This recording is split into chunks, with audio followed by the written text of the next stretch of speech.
வணக்கம். தமிழ் ஃபுட் கார்னரில் அவல் மிக்சர் பண்ண போகிறோம்.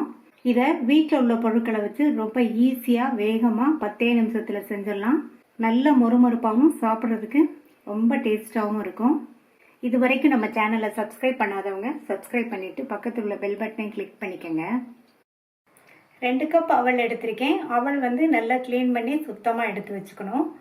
கெட்டி அவல், லேஸ் அவல் எதுலனாலும் இந்த மிக்சர் பண்ணலாம். நான் லேஸ் அவல் எடுத்திருக்கேன். கடாயில் எண்ணெய் விட்டு சூடாயிடுச்சு.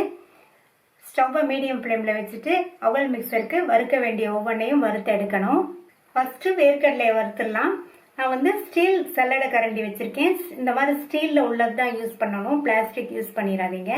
இந்த கரண்டியை எண்ணெயில் அப்படியே விட்டுட்டு வேர்க்கடலையை இதில் போட்டு வறுத்துக்கலாம். இந்த மாதிரி கரண்டி யூஸ் பண்ணோம்னா இது வறுபட்டதுக்கு அப்புறமா நமக்கு அப்படியே எடுத்துடலாம். நல்லா ஈஸியாக இருக்கும். சப்போஸ் உங்கள்கிட்ட இல்லைன்னா நீங்கள் எண்ணெயில் வறுக்க வேண்டியதை வறுத்துட்டு கண்கரண்டியில் நீங்கள் அதை அப்படியே வடிச்சிட்டு எண்ணெயை வடிச்சிட்டு எடுத்துக்கோங்க. இப்போ கடலை வறுபட ஆரம்பிச்சிருச்சு. இதனுடைய கலர் மாறாத அளவுக்கு வறுத்துக்கணும். இது வறுக்காத வேர்க்கடலை, அதனால ஒரு 2லேருந்து 3 நிமிஷம் ஆகும். வறுத்த வேர்க்கடலைன்னா நம்ம சேர்த்த உடனே அது வறுபட்டுரும். ஸ்டவ்வை ஞாபகமாக மீடியம் ஃப்ளேம்லேயே வச்சுக்கோங்க. இப்போ வேர்க்கடலை கலர் மாறாமல் நல்லா வறுபட்டுருச்சு. ஒரு பிளேட்டில் டிஷ்யூ பேப்பர் போட்டு வச்சுருக்கேன். அதில் இந்த வேர்க்கடலையை போட்டுடலாம்.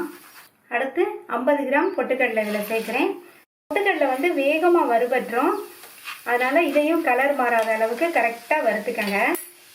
பொட்டுக்கடலையும் வறுபட்டுருச்சு. இதையும் எடுத்து வேர்க்கடலையோடு வச்சிடலாம். அடுத்து 10-15 முந்திரியை சேர்த்து வறுத்துக்கலாம். முந்திரி பருப்பு ஆப்ஷனல் தான், சேர்க்காட்டியுமே நல்லாயிருக்கும். சேர்த்தா இன்னும் நல்லா சாப்பிடும்போது நல்ல டேஸ்ட்டாக இருக்கும். இப்போ முந்திரியும் நல்லா வறுபட்டுருச்சு. இதையும் எடுத்து ஏற்கனவே வறுத்து வச்சதோடு சேர்த்து வச்சிடலாம். அடுத்து எடுத்து வச்ச அவலை கொஞ்சம் கொஞ்சமாக சேர்த்து வறுத்துக்கணும். அவள் வேகமாக வறுபட்டுரும். இது லேஸ் அவல் வேலை. இதனுடைய கலர் மாறாத அளவுக்கு வறுத்துக்கணும். அவல் கரெக்டாக வறுபட்டுருச்சு. லைட்டாக கலர் சேஞ்ச் ஆகிருக்கு. ரொம்ப கலர் மாறுற அளவுக்கு வறுத்திங்கன்னா மிக்சரோட டேஸ்ட்டு நல்லா இருக்காது. இதையும் எடுத்து வச்சுட்டு மீதி உள்ள அவளையும் இதே மாதிரி சேர்த்து வறுத்துக்கலாம். அவல் ஃபுல்லாக வறுத்து எடுத்தாச்சு. அடுத்து 7-8 பூண்டை இடித்து வச்சுருக்கேன். அதை சேர்த்து வறுத்துக்கலாம். பூண்டை நீங்கள் தோலோடையே இடிச்சுக்கங்க, அப்போ தான் நல்லா வாசனையாக இருக்கும். பூண்டோட ஈரத்தன்மை போகிற அளவுக்கு நல்லா மொறுமொறுன்னு வறுத்துக்கணும். இந்த பூண்டு சேர்க்குறதுனால மிக்சர் நல்ல டேஸ்ட்டாக இருக்கும். சப்போஸ் உங்களுக்கு பூண்டு வாசனை பிடிக்கலைன்னா நீங்கள் இதை ஸ்கிப் பண்ணிவிட்டு கடைசியாக பெருங்காய பவுடர் கூட கொஞ்சம் சேர்த்துக்கலாம். பூண்டோட ஈரத்தன்மை போகிற அளவுக்கு நல்லா மொறுமொறுன்னு வறுத்துக்கணும், இல்லைன்னா மிக்சர் நமத்து போயிடும்.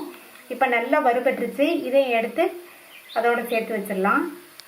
கடைசியாக ஸ்டவ்வை ஆஃப் பண்ணிவிட்டு உலர்ந்த கருவேப்பிலை சேர்த்து வறுத்துக்கலாம். இந்த சூட்லேயே கருவேப்பிலை வறுபட்டுரும். இது நல்லா மொறுமொறுன்னு வர வரைக்கும் வறுத்துக்கணும். இப்போ கருவேப்பிலையும் வறுபட்டுருச்சு. இந்த கருவேப்பிலையும் மிக்சருக்கு நல்ல வாசனை கொடுக்கும். இதையும் அது கூட சேர்த்துடலாம். நம்ம வறுத்து வச்ச எல்லாத்தையும் இந்த மிக்சிங் பவுலில் சேர்த்துடலாம்.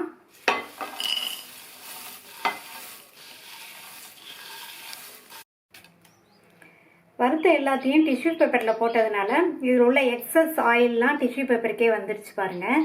அதனால் வறுத்த உடனே நீங்கள் டிஷ்யூ பேப்பரில் வறுத்ததெல்லாம் சேர்த்துருங்க. இது கூட 1/4 டீஸ்பூன் மஞ்சள் தூள், 1/2 டீஸ்பூன் மிளகாத்தூள், 1/4 டீஸ்பூனில் பாதி பெருங்காய பவுடர். நீங்கள் பூண்டு சேர்க்கலைன்னா பெருங்காய பவுடர் இன்னும் கொஞ்சம் சேர்த்துக்கங்க எக்ஸ்ட்ரா.